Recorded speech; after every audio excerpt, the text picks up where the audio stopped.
Praise the lord.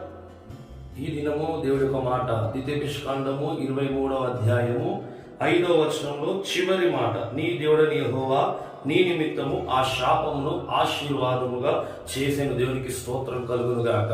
ఎన్నో రోజుల నుంచి నా మీద, నా కుటుంబం మీద, పిల్లల మీద శాపం ఉందేమో అని అనుకుంటున్నావు, కానీ నా ప్రభు చెప్తున్నాడు శాపం లేదు. నా శాపాన్ని నీ ప్రార్థన ద్వారా దేవుడు తీసివేసి ఆశీర్వదకరంగా దేవుడు మార్చి ఉన్నాడు. దేవుడికి మహిమ కలుగును గాక.